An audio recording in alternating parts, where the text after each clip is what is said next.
Hello students, chapter number 35 start कर चुके थे अपन, जिसमें जेनेटिक्स का बेसिक इंट्रोडक्शन अपना चल रहा था। प्रीवियस वीडियो में अपन ने मेंडल का इंट्रोडक्शन देखा था, जिसमें मेंडल का बर्थ, कैसे उसने वर्क किया था, कौन से प्लांट को चूज़ किया था, कैसे वो सक्सेस हुआ था, डेथ कब हुई थी और उसको वेटेज कब मिला था। ये सब बातें अपन ने डिस्कशन किए थे। जेनेटिक्स को आगे कंटिन्यू करते हैं। तो आज का अपना टॉपिक है कि मेंडल ने अपने एक्सपेरिमेंट के अंदर पाइसम सटाइम, जिसको अपन गार्डन पी प्लांट कहते हैं, उस पी प्लांट को चूज़ किया था। तो उस गार्डन पी या पाइसम सटाइम प्लांट को चूज़ करने के क्या रीज़न थे? यानी मेंडल को और भी तो प्लांट मिल सकते थे, मगर उनमें से गार्डन पी को ही उसने क्यों चूज़ किया? एक अच्छा क्वेश्चन मिलता है अपन को यहाँ पर कि गार्डन पी को ही चूज़ करने के क्या क्या रीजंस थे। ठीक है, तो आज का अपना टॉपिक है reasons for selection of P plant by Mendel. यानी मेंडल के थ्रू गार्डन पी को चूज करने के क्या क्या रीजंस थे, यानी सिलेक्ट करने के क्या क्या रीजंस थे। ऐसी क्या खास बात थी इसके अंदर, पी प्लांट के अंदर, कि मेंडल जो है अपने एक्सपेरिमेंट्स के अंदर सक्सेस हुआ था। तो सबसे पहला अपन रीज़न की बात करते हैं। तो सबसे पहला रीज़न जो है वो पी प्लांट का ये है कि इसकी पी प्लांट जो है, उसकी प्लांट की साइज़ जो होती है बहुत शॉर्ट होती है। शॉर्ट साइज़ का प्लांट होता है, जिससे क्या फ़ायदा हो गया, मीनिंग क्या हो गया, यहाँ पर मैं आपको शॉर्ट में लिख रहा हूँ, नोट्स के अंदर डिटेल से आपको दिया हुआ है, नोट्स में मैंने भेज दिया है कि सबसे पहला रीजन हो जाएगा अपना शॉर्ट प्लांट साइज़ का शॉर्ट होना। अब इससे क्या बेनिफिट्स हो गया है? प्लांट साइज जितनी शॉर्ट होगी उसको इजीली अपन उतनी ही छोटी जगह के अंदर आसानी से उसको ग्रो करा सकते हैं। अपन नॉर्मली बात करें तो एक पॉट के अंदर या एक गार्डन के अंदर छोटी सी जगह के अंदर इजीली इस प्लांट की कई प्लांट्स को अपन छोटी सी जगह के अंदर ग्रो करवा सकते हैं। अगर इसकी जगह पर कोई मेंडल दूसरा प्लांट लेता, लाइक दैट कोई ट्रीज ले लेता, तो उसके लिए बहुत बड़ी जगह चाहिए थी। और मेंडल ने अपना एक्सपेरिमेंट तो कहाँ पर किया था? जिस स्कूल के अंदर उसने स्टडी कराया था, मॉडर्न स्कूल, उस मॉडर्न स्कूल के पीछे की तरफ एक गार्डन था, उस गार्डन के अंदर ही अपने हाइब्रिडाइजेशन से रिलेटेड एक्सपेरिमेंट किए थे।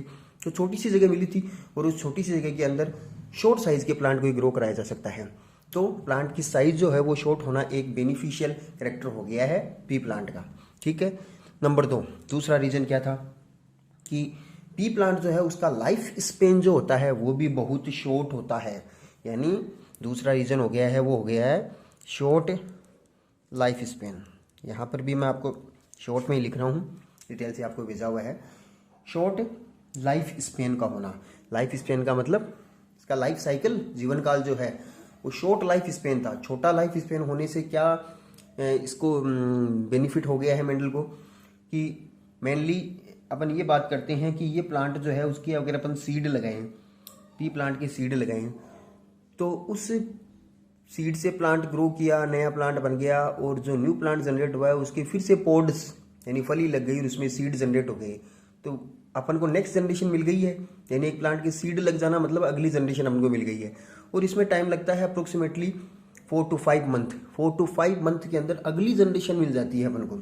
तो कम टाइम के अंदर अपन बहुत सारी जनरेशन की स्टडी कर सकते हैं। अगर मेंडल इसकी जगह पर कोई मैंगो का प्लांट ले लेता, तो मैंगो के प्लांट के अंदर सीड लगाने के बाद में उसमें कितने, लगभग 5 to 6 ईयर्स के बाद में उसके नए सीड्स यानी नए फ्रूट लगते हैं। तो 5 to 6 ईयर्स के बाद में भी उनको नेक्स्ट जनरेशन की स्टडी करनी पड़ती है। यहाँ पर अपन को 4 to 5 मंथ के बाद में ही अगली जनरेशन मिल रही है। तो शॉर्ट टाइम के अंदर मेनी जनरेशन की स्टडी करना ये एक बेनिफिशियल हो गया है। क्या? शॉर्ट लाइफ स्पेन होने से। तो मटर के जो पी प्लांट है उसका जो लाइफ स्पेन है वो छोटा होता है, ये भी एक बेनिफिट हो गया है। थर्ड अपन बात करते हैं कि पी प्लांट के अंदर एक बेनिफिट ये मिल गया है कि इस प्लांट के जो फ्लावर होते हैं वो फ्लावर बाइसेक्सुअल फ्लावर होते हैं। तो बाइसेक्सुअल फ्लावर होने से क्या बेनिफिट हो गया है? बाइसेक्सुअल फ्लावर, मैंने आपको प्लांट एम्ब्रियोलॉजी जो अपन ने अभी फर्स्ट यूनिट को पूरा कंप्लीट किया है उसमें बताया था कि बाइसेक्सुअल फ्लावर और यूनिसेक्सुअल फ्लावर का क्या मीनिंग होता है। बाइसेक्सुअल फ्लावर वो फ्लावर होते हैं जिसमें मेल और फीमेल दोनों जेनाइटल ऑर्गन प्रेजेंट होते हैं। इट मीन्स अपन बात करें कि एंथर और पिस्टल, गाइनोसियम और एंड्रोसियम दोनों प्रेजेंट हो, मेल और फीमेल दोनों जेनाइटल ऑर्गन एक ही फ्लोर में प्रेजेंट होते हैं, उस फ्लोर को अपन बाइसेक्सुअल फ्लोर बोलते हैं। और बिल्कुल पी प्लांट एक ऐसा ही प्लांट है जिसके फ्लोर के अंदर दोनों जेनाइटल ऑर्गन प्रेजेंट होते हैं। इट मीन्स ये बाइसेक्सुअल फ्लोर है और इससे बेनिफिट ये हो गया है कि सेल्फ पोलिनेशन इसमें इजीली हो सकता है। सेल्फ पोलिनेशन का मतलब एक ही फ्लोर के पोलन ग्रेन उसी फ्लोर की स्टिग्मा के ऊपर जाकर के ट्रांसफर हो जाएंगे। तो सेल्फ पोलिनेशन में फायदा मिल गया बाइसेक्सुअल फ्लोर होने से। तो थर्ड जो रीजन हो गया है पी प्लांट को सिलेक्ट करने का वो हो गया है बाइसेक्सुअल फ्लावर होना। ठीक है, फिर उसके बाद में फोर्थ रीजन की बात करते हैं। तो देखो सेल्फ पोलिनेशन तो मेंडल ने करवाया था। कब करवाया था ये तो अपन आगे एक्सपेरिमेंट आपको मैं बताऊंगा, तब आपको समझ में आएगा कि F1 जनरेशन से F2 जनरेशन जब निकाली उस समय पर सेल्फ पोलिनेशन हुआ था, मगर जब पेरेंट के बीच में क्रॉस कराया तो वो क्रॉस पोलिनेशन था। F1 जनरेशन को ऑब्टेन करने के लिए तो क्रॉस पोलिनेशन हुआ था और F2 जनरेशन को ऑब्टेन करने के लिए क्रॉस सेल्फ पोलिनेशन हुआ था। तो अब मेंडल ने तो अपने एक्सपेरिमेंट में क्रॉस पोलिनेशन भी करवाया था। तो क्रॉस पोलिनेशन कराने के लिए किसी भी बाइसेक्सुअल फ्लावर के अंदर क्रॉस पोलिनेशन कराने के लिए उसमें ई मस्कुलेशन का प्रोसेस करना पड़ता है। अब ये ई मस्कुलेशन क्या होता है वो तो आगे आएगा, वर्ड आपको मैं डिटेल से बताऊंगा। शॉर्ट में आपको बता देता हूँ कि ई मस्कुलेशन का मीनिंग ये होता है कि किसी फ्लावर के मेच्योर होने से पहले ही उसके male genital organ, it means male genital organ कौन से हो गए, स्टेमन, इसके स्टेमन को रिमूव कर देना, रिमूव कर देने का जो प्रोसेस है उसको ई मस्कुलेशन बोलते हैं। तो पी प्लांट का जो फ्लावर है उसके अंदर ई मस्कुलेशन का प्रोसेस इजीली हो सकता था, इसलिए इसके अंदर क्रॉस पोलिनेशन के चांसेस भी बढ़ गए थे।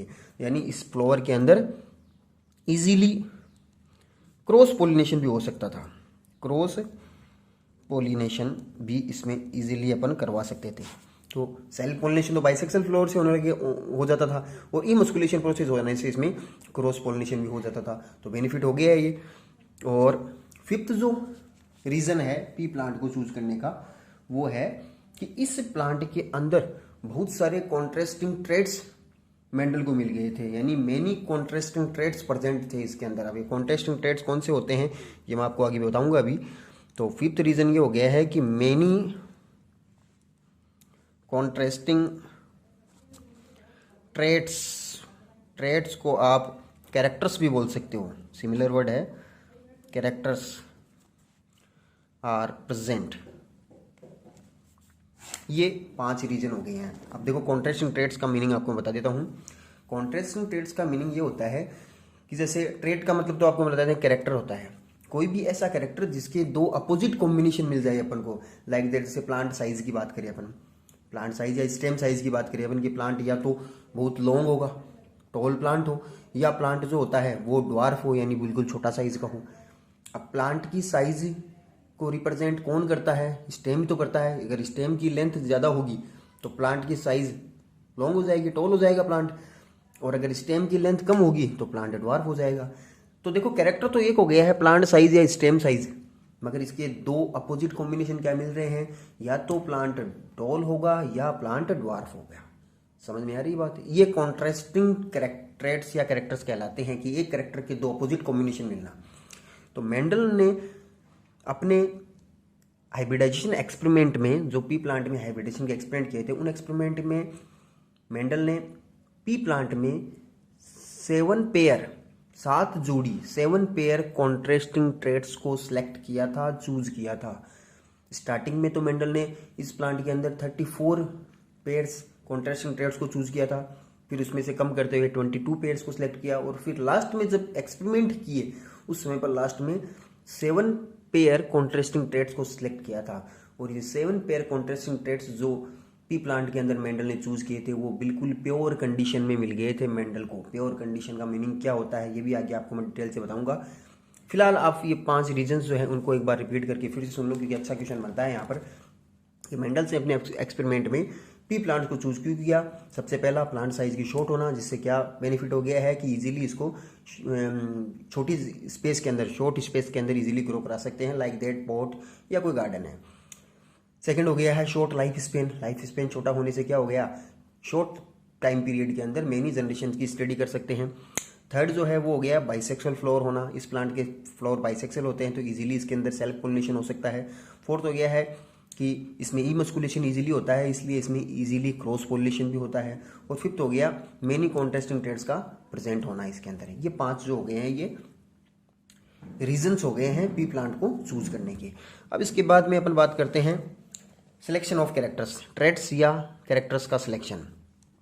सिलेक्शन ऑफ कैरेक्टर्स, अभी आपको मैंने बताया मेंडल ने अपने एक्सपेरिमेंट में पी प्लांट में कितने कैरेक्टर्स को चूज किया था, 7 कैरेक्टर्स को चूज किया था। देखो कैरेक्टर्स 7 हो गए हैं, मगर कॉन्ट्रास्टिंग कैरेक्टर्स की बात देते हैं तो 7 पेयर नाम दे दो, क्योंकि हर एक कैरेक्टर के 2 अपोजिट कॉम्बिनेशन हो गए ना, तो 7 पेयर कॉन्ट्रास्टिंग ट्रेट्स बोल दो या केवल 7 कैरेक्टर्स बोल दो।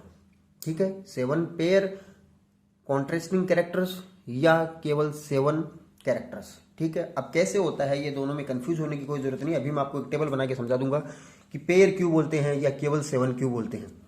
देखो मेंडल ने 7 पेयर कॉन्ट्रास्टिंग ट्रेट्स का जो सिलेक्शन किया था उनमें एक टेबल आपको नोट्स के अंदर भी मैंने आपको सेंड की है। सबसे पहले अपन कैरेक्टर्स की बात करते हैं कि कौन कौन से कैरेक्टर्स थे। उसके बाद में हर एक कैरेक्टर्स के 2 अपोजिट कॉम्बिनेशन है, उनमें से एक तो होता है रिसेसिव और एक होता है डोमिनेंट। तो हर एक कैरेक्टर का एक रिसेसिव फॉर्म होती है और एक इसकी डोमिनेंट फॉर्म होती है। हर एक कैरेक्टर की एक रिसेसिव फॉर्म और एक डोमिनेंट फॉर्म होती है। तो यहाँ पर मैं लिख देता हूँ रिसेसिव और यहाँ पर लिख देता हूँ मैं डोमिनेंट। ठीक है, अब देखो बात करते हैं अपन। सबसे पहला नंबर 1, सबसे पहला जो कैरेक्टर है जो मेंडल ने चूज किया था पी प्लांट में वो है हाइट ऑफ प्लांट। प्लांट की height, height of plant, plant की हाइट बोल दो या स्टेम की हाइट बोल दो, एक ही बात है। तो या तो प्लांट जो होता है वो ड्वार्फ होगा या प्लांट होगा टोल, या तो लंबा होगा या फिर शॉर्ट साइज का यानी ड्वार्फ होगा। ठीक है, तो ये कॉन्ट्रास्टिंग फॉर्म हो गए हैं। देखो कैरेक्टर एक है हाइट ऑफ प्लांट, मगर इसके 2 अपोजिट कॉम्बिनेशन क्या मिल रहे हैं, या तो टोल होना या ड्वार्फ होना। तो अब आपको ध्यान में रखना है कि ड्वार्फ रिसेसिव है या टोल रिसेसिव है। तो ध्यान में ये रखना है कि प्लांट की हाइट के अंदर ड्वार्फ कैरेक्टर जो है ना, ड्वार्फ ये तो रिसेसिव के अंदर आता है, और टोल जो है ना वो डोमिनेंट आता है। यानी जो प्लांट टोल होंगे वो टोल कैरेक्टर जो है वो डोमिनेंट होता है। अब डोमिनेंट कैरेक्टर क्या होता है वो तो मैं आगे टर्मिनोलॉजी बताऊंगा आपको जेनेटिक्स की। फिलहाल आपको मैं थोड़ा सा बता देता हूँ कि जो कैरेक्टर्स F1 जनरेशन में शो होते हैं वो डोमिनेंट कैरेक्टर होते हैं, और जो हिडन रह जाते हैं, जो दिखाई नहीं देते हैं कैरेक्टर्स, वो ड्वार्फ होते हैं। इट मीन्स अगर टोल और ड्वार्फ प्लांट के बीच में क्रॉस कराते हैं तो जो नेक्स्ट जनरेशन के प्लांट अपन को मिलते हैं वो हमेशा टोल मिलेंगे।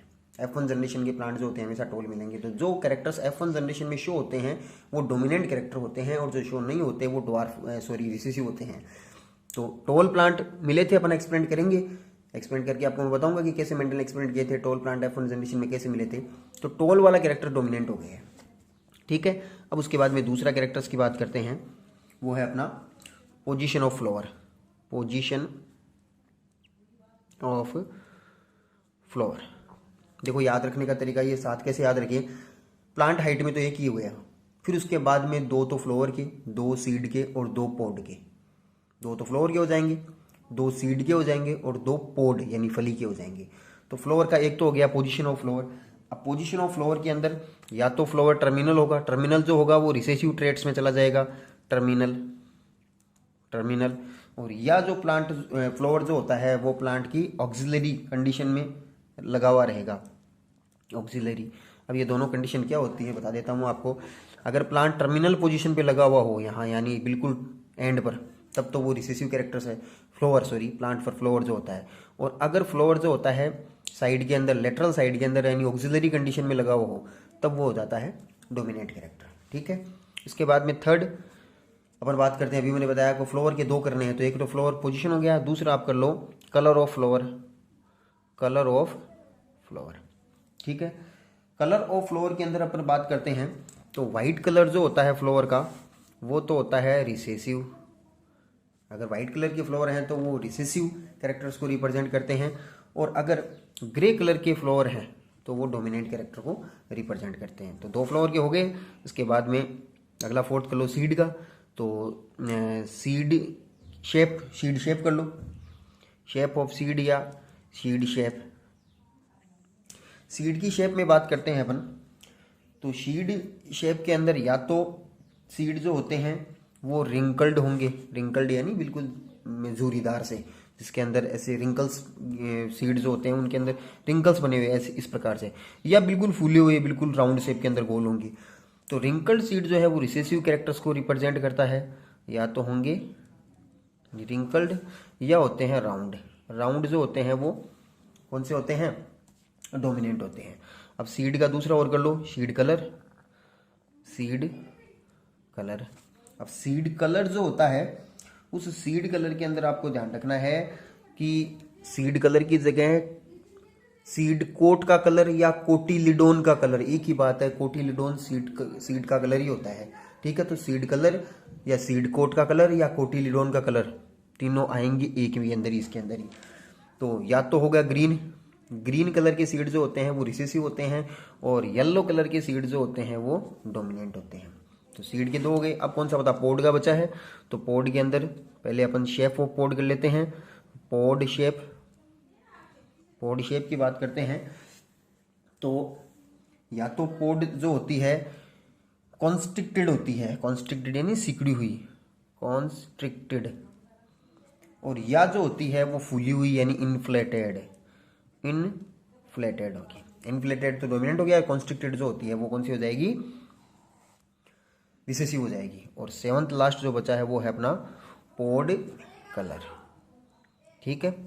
पोड कलर के अंदर आपको सीड कलर से उल्टा कर देना है। यहाँ पर ये ध्यान रखना, कॉम्पिटिटिव में क्वेश्चन यहाँ से पूछ जाता है कि सीड कलर के अंदर ग्रीन रिसेसिव था और येलो जो था वो डोमिनेंट था। अब यहाँ पर इसमें उल्टा कर देना है कि पोड कलर के अंदर येलो जो है वो तो रिसेसिव है और ग्रीन जो है ना वो डोमिनेंट है। ये ध्यान में रखना है, कॉम्पिटिटिव में ये क्वेश्चन पूछा था कि कंफ्यूजिंग की कंडीशन यहाँ पर मिलती है।